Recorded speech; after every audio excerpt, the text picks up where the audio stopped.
প্রফুল্ল হিঙ্গে sunrise হায়দ্রাবাদের হয়ে গতকাল ম্যাচে অভিষেক হয়েছিল এবং সাকিব হুসাইন তারও গতকাল অভিষেক হয়েছিল। অভিষেক তো অনেকেরই হয়, অভিষেকটা এরকমভাবে রাঙিয়ে তুলতে পারেন কজন?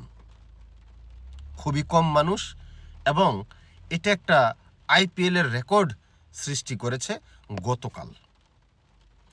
রাজস্থান রয়্যালের টপ অর্ডারকে গুড়িয়ে দিয়েছে তারা দুজন, প্রফুল্ল হিঙ্গে এবং সাকিব হুসেন।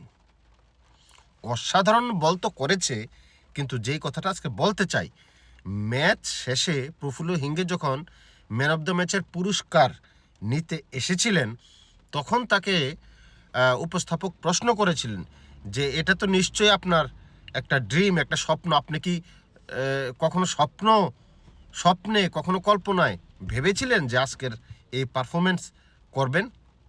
তখন সে উত্তরে কি বলেছে, সেটাই হচ্ছে একজন মানে উদীয়মান তারকা, একজন যে তার বুকে কতটুকু সাহস থাকলে সে এই কথাটা বলতে পারে।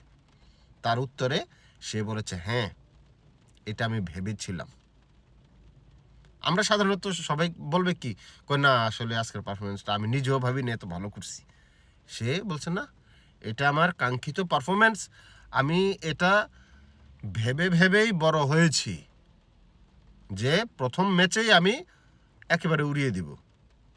এবং তার চাইতে বড় কথা, যখন সূর্যবংশীকে নিয়ে প্রশ্ন করেছে আপনি কি সূর্যবংশীর উইকেটটা নিয়ে আপনি কী বলবেন, কোনটা স্পেশাল আপনার কাছে, তখন বলছে যে আমার কাছে স্পেশাল উইকেট হচ্ছে সূর্যবংশীর উইকেটটা, এবং এটা সে নাকি পরিকল্পনাই করেছিল যে সূর্যবংশীকে প্রথম বলেই আউট করে দেবে, বাউন্সার দেবে, আউট করে দেবে। এবং তার এই পরিকল্পনার কথা কিন্তু সে 3-4 জনকে বলছে অলরেডি।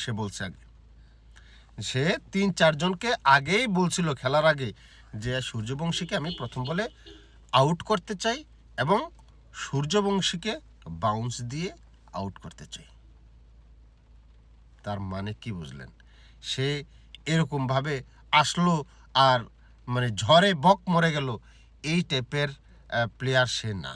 সে আগে থেকেই হোমওয়ার্ক করে আসছে কখন কাকে আউট করবে, এবং তার যে এই মানে পারফরমেন্স কালকে 4টা উইকেট, সে সেটা ভেবেচিন্তেই করেছে। এটা ভগে জন্নত, সরি, আস্তাগফিরুল্লাহ, নাউজুবিল্লাহ। ভগে আবার জ্বর মরে কেমনে?